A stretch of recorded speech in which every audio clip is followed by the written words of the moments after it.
नमस्कार, आपका स्वागत है। आप देख रहे हैं समाचार फास्ट टू द पॉइंट और मैं हूं पंकज पंडित। हिमाचल प्रदेश में उपचुनाव में सबसे हॉट सीट है देरा। जी हां, आज का हमारा जो एपिसोड है ये बताना चाह रहा है कि देरा अब कौन होगा देरा।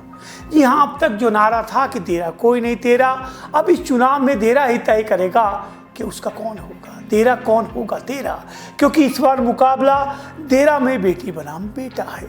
एक तरफ जहां होशियार सिंह खुद को धरती पुत्र बनाकर मैदान में उतरे हैं और देरा के विकास की बात कर रहे हैं, वहीं दूसरी तरफ मुख्यमंत्री सुखविंदर सिंह सुक्खू की धर्मपत्नी कमलेश ठाकुर पहली बार चुनावी मैदान में है और देरा की बेटी बनकर कह रही हैं कि मैं देरा के विकास में कोई कमी भी आने नहीं दूंगी।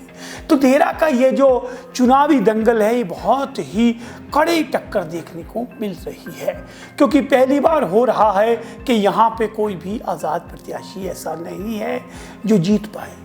क्योंकि अगर मैं इतिहास में जाऊं तो देरा ने लगातार 2 बार यहाँ से आज़ाद प्रत्याशी को चुना है और कांग्रेस और भाजपा के प्रत्याशियों को दरकिनार कर। अगर मैं पिछले चुनाव की बात करूं तो पिछले चुनाव में यहाँ पे कांग्रेस की ओर से जो चेहरा था वो डॉक्टर राजेश शर्मा थे, जबकि भाजपा की ओर से रमेश धवाला मैदान में उतरे थे, लेकिन लोगों ने दोनों को ही नकार दिया था और होशियार सिंह को यहाँ से जिता दिया था। अगर मैं उससे पीछे की बात करूं, उससे पिछले चुनाव की बात करूं 2017 की, तो 2017 में यहाँ के पूर्व विधायक रविंदर रवि भाजपा की ओर से मैदान में उतरे थे, जबकि कांग्रेस की ओर से कांग्रेस की प्रदेशाध्यक्ष रही, कांग्रेस की राज्यसभा सदस्य रही और पूर्व विधायक रही विप्लव ठाकुर यहाँ पे मैदान में थे। लेकिन उसके बावजूद देरा के लोगों ने रविंदर रवि और विप्लव ठाकुर को नकार दिया था और होशियार सिंह पर भरोसा जताया था। और सबसे चौंकाने वाली बात यह है कि मुकाबला भले ही जिस मर्जी पार्टी के साथ हो, लेकिन होशियार सिंह लगभग 4000 के 3739 यानी लगभग 3.5 से 4000 के बीच में लगातार 2 बार जीत दर्ज करती आई है। लेकिन समय बदला तो होशियार सिंह ने बगावत कर दी। बगावत का जो उन्होंने कारण बताया कि देरा की अनदेखी हो रही थी, विधायकों को पूछा नहीं जा रहा था और सौतेला व्यवहार देरा के साथ किया जा रहा था। इसी को देखते हुए उन्होंने बगावत की और इस्तीफा दे दिया। इस्तीफा देने के बाद वो शामिल हो गए किसमें, भाजपा में, और पहली बार वो भाजपा के टिकट पर यहाँ से दावेदार है।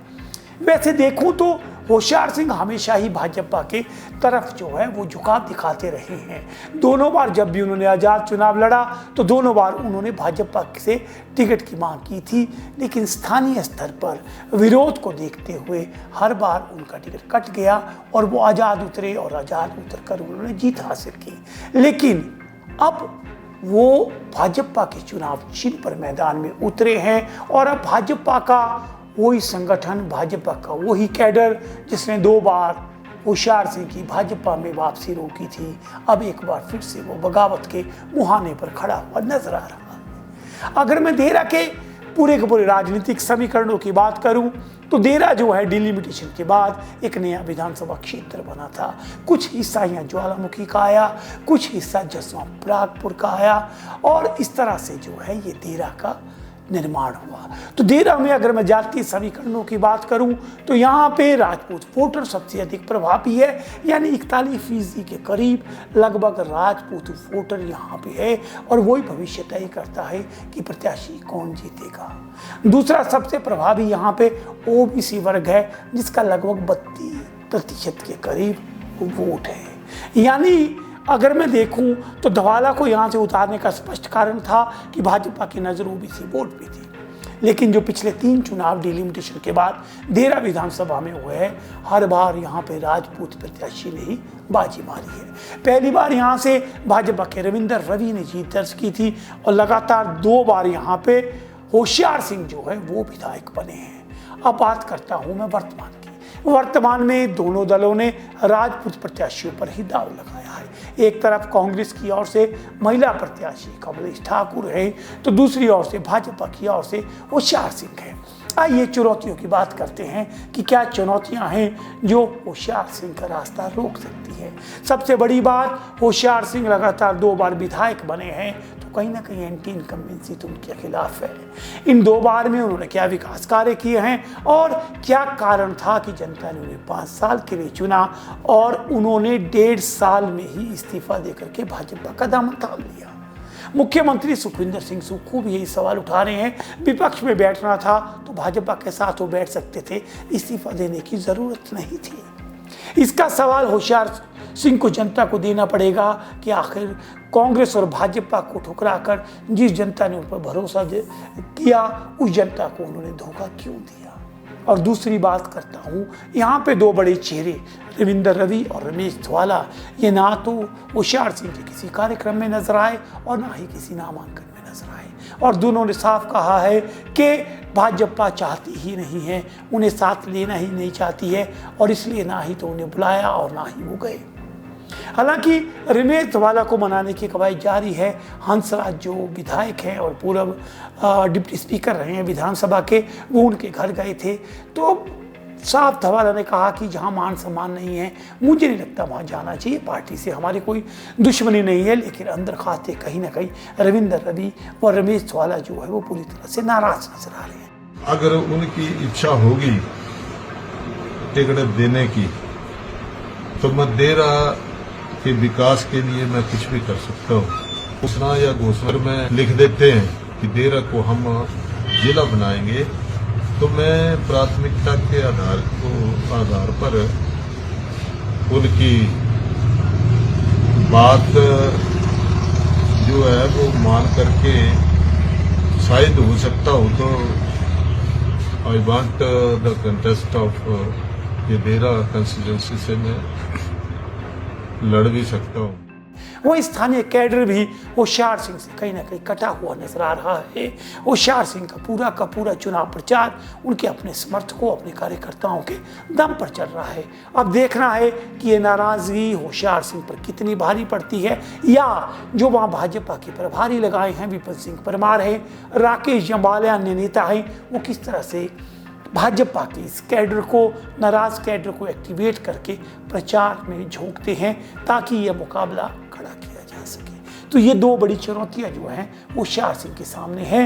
और आखिर में अगर होशियार सिंह के मजबूत पक्ष की बात करूं, तो होशियार सिंह का सबसे मजबूत पक्ष ये है कि होशियार सिंह के पास एक अपना वोट बैंक है। जब भी वो आज़ाद लड़े हैं तो ऐसे उनके पास समर्थक हैं या ऐसे उनके सिंपैथाइजर हैं जो कांग्रेस और भाजपा की विचारधारा से भले ही संबंध रखते हो, लेकिन वो विधानसभा चुनावों में कहीं ना कहीं होशियार सिंह के साथ नजर आते हैं। लेकिन अब जब होशियार सिंह भाजपा के टिकट पर चुनाव लड़ रहे हैं, तो क्या ये उनके जो समर्थक हैं, जो उनके सिंपैथाइजर हैं, क्या वो एक बार फिर से होशियार सिंह पर विश्वास जताएंगे?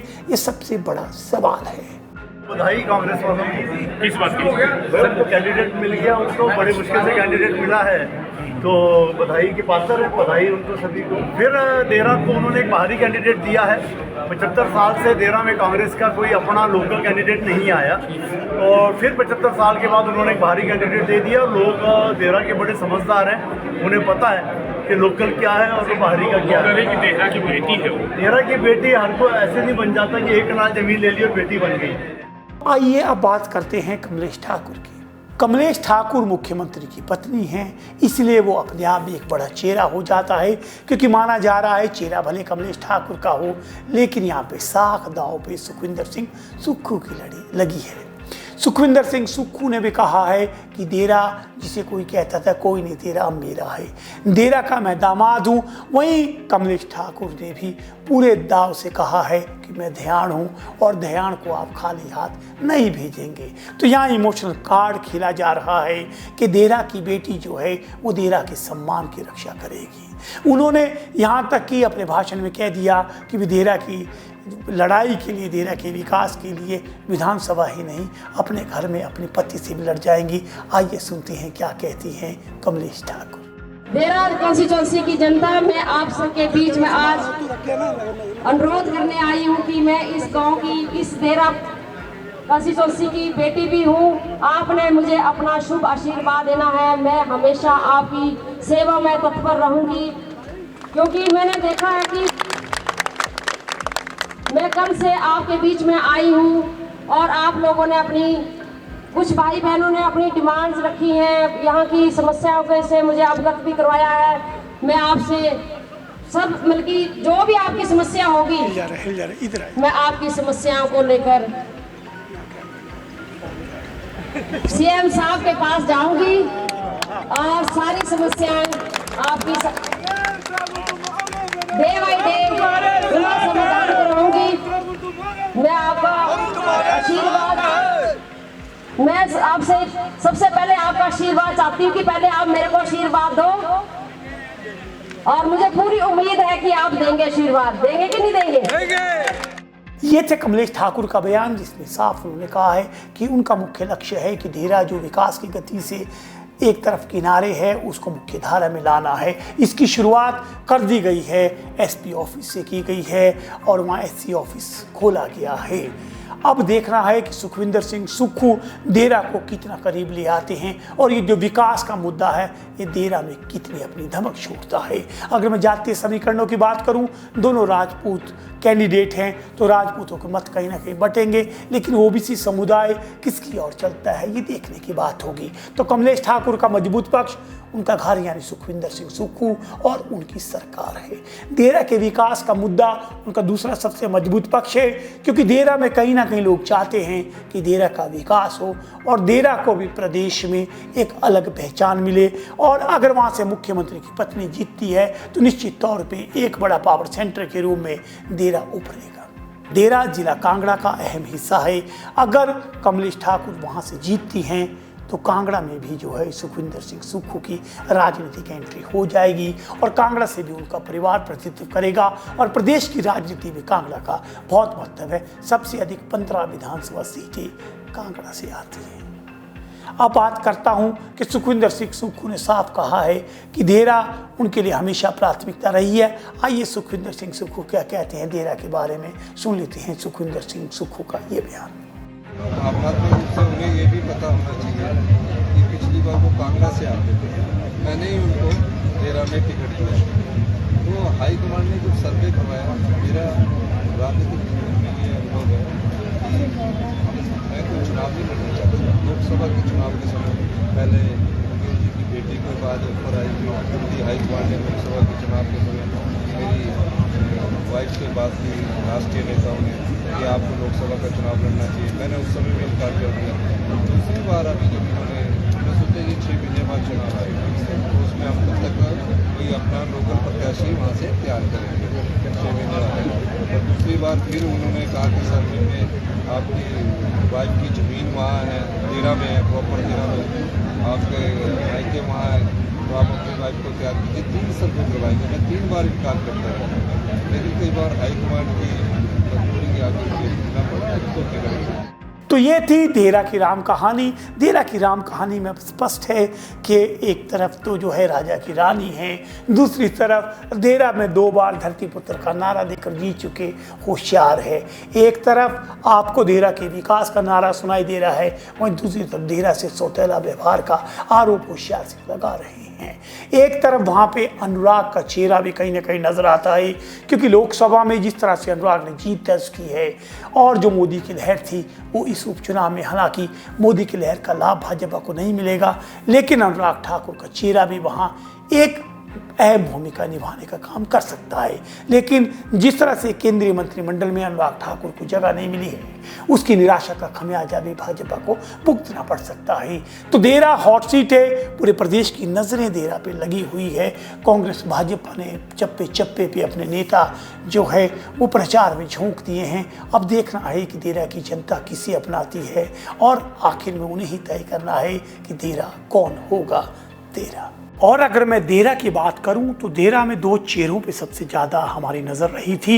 वो थे डॉक्टर राजेश शर्मा, जो पिछली बार जो है कांग्रेस की ओर से देरा में मैदान में उतरे थे, और दूसरा चेहरा था रमेश धवाला। रमेश धवाला वो चेहरा है जो पिछली बार भाजपा से मैदान में उतरे थे। और देखिए वक्त का आप भैया किस तरह से घूमता है कि जिनमें पिछली बार मुकाबला था, दोनों ही चुनावी मुकाबले से बाहर हैं। भाजपा ने एक तरफ धवाला को टिकट नहीं दिया, दूसरी तरफ कांग्रेस ने राजेश को टिकट नहीं नहीं दिया, लेकिन दोनों के बगावत के संकेत मिलना शुरू हो गए थे। एक तरफ जहां रमेश धवाला ने जैसे ही होशियार सिंह ने इस्तीफा दिया था उसी समय वो बागी हो गए थे, और बहुत बड़ा जो लोकसभा चुनाव के समय बहुत बड़ा ड्रामा देरा में हुआ था कि उन्हें भाजपा के कार्यालय में बैठने नहीं दिया, और उन्होंने साफ कहा था कि वे अनुराग का प्रचार करेंगे और विधानसभा के समय देखेंगे। तो धवाला का बगावती रुख जो है वो साफ नजर आया, और उन्होंने एकदम चौंका दिया बोलकर कि मैं देरा के हित के लिए हर कुर्बानी करने को तैयार हूँ। यदि कोई अपने घोषणा पत्र में यह कहता है देरा को जिला बनाता है तो मैं उसका समर्थन करूंगा, और अगर कांग्रेस ऐसी बात कहती है तो मैं कांग्रेस से चुनाव भी लड़ सकता हूँ। पूरी भाजपा सत्ते में थी, और सुखविंदर सिंह सुक्खू ने भी पूरा माहौल भांपते हुए एकदम चुनावी चौका मारते हुए मंत्रिमंडल में निर्णय ले लिया कि देरा में एसपी बैठेगा, यानी जो कांगड़ा जिला का दूसरा जो पुलिस जिला है वो देरा बनेगा। आपको याद दिला दूं, प्रदेश में 2 जगह जो है वो अलग पुलिस जिले हैं, एक नूरपुर में अलग पुलिस जिला है, और एक जो है BBN बद्दी बरोटी नालागढ़ जो है, यहाँ पे एसपी अलग बैठता है। तो तीसरा एसपी की जो शुरुआत है वो देरा से करेगी, जिसे पहला चरण माना जा सकता है किसी को भी जिला बनाने के लिए। सुखविंदर सिंह सुक्खू ने दूसरा एससी को बिठा करके वहाँ पे तय कर दिया कि देरा में विकास को गति दी जाएगी, यहाँ अधिक सरकारी कार्यालय लाए जाएंगे, और उन्होंने विकास के एजेंडे पर ये उपचुनाव सेट कर दिया। बात यही नहीं रुकी। अगर मैं दूसरी बड़ी लड़ाई जो सुखविंदर सिंह सुक्खू ने वहाँ पे जीती, अगर मैं उसकी बात करूँ तो वो थी डॉक्टर राजेश शर्मा को मनाने की। जिस तरह मैंने पहले कहा कि धवाला जिला का मुद्दा उठाया, सुखविंदर सिंह सुक्खू ने नब्ज देखी और एसपी बिठा दिया, एससी कार्यालय खोल करके एक शुरुआत कर दी और एक संदेश दे दिया देरा को। दूसरा, जब डॉक्टर राजेश शर्मा ने बगावत की, उन्होंने कहा कि धरती पुत्र हूँ मैं किसी भी हाल में नहीं बैठूंगा, कोई समझौता नहीं करूंगा, मैं बिकाऊ नहीं हूँ, और उन्होंने कई संगीन आरोप जो हैं सुखविंदर सिंह सुक्खू पर लगाए। तो उस समय लगने लगा कि कहीं ना कहीं कांग्रेस में एक तरह से ये बगावत जो है वो कमलेश ठाकुर की राहें जो हैं वो बहुत मुश्किल कर देंगी, और ये रास्ता इतना आसान सुखविंदर सिंह सुक्खू और उनके परिवार के लिए नहीं होगा। लेकिन एक बार फिर से सुखविंदर सिंह सुक्खू ने अपनी राजनीतिक समझ का परिचय देते हुए उन्हें मैनेज कर दिया। एक तरफ जहां हर अखबार ने, हर मीडिया ने कहा कि आज राजेश नामांकन करेंगे, उनके समर्थक उनके कार्यालय में जुटना शुरू हो गए थे। अचानक मुख्यमंत्री की गाड़ी आती है, सुखविंदर सिंह सुक्खू उतरते हैं, बात करते हैं, और डॉक्टर राजेश उनकी गाड़ी में बैठकर चले जाते हैं, और पूरी देरा की सियासत और पूरी सियासी फिजा ही बदल जाती है। जहां बगावत की बात हो रही थी वहां राजेश शर्मा बयान देते हैं कि भाभी मां समान होती है, मैं तो देवर हूं, मैं भाभी का साथ दूंगा, मैं तो कांग्रेस का कर्मठ कार्यकर्ता हूँ, मुझे समझ में भूल हुई है, मुझे लगा कि इन्होंने किडनैप किया, ऐसा नहीं था।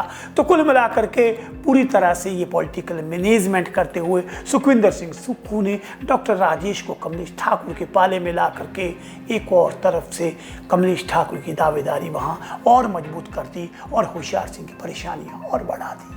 तो कांग्रेस एक तरफ लगातार मजबूत होती गई, वहीं भाजपा को आज भी भीतर घात से लड़ना है, क्योंकि होशियार सिंह और भाजपा का एक दूसरे से वैर बरसों पुराना है। जिस भाजपा ने 2 बार भाजपा के टिकट के मुहाने पे खड़े होशियार सिंह को पीछे हटा करके रविंदर रवि और रमेश धवाला को टिकट दिलवाया था, क्या वही भाजपा का कैडर एक बार फिर से होशियार को अपने कांधे पे उठाएगा?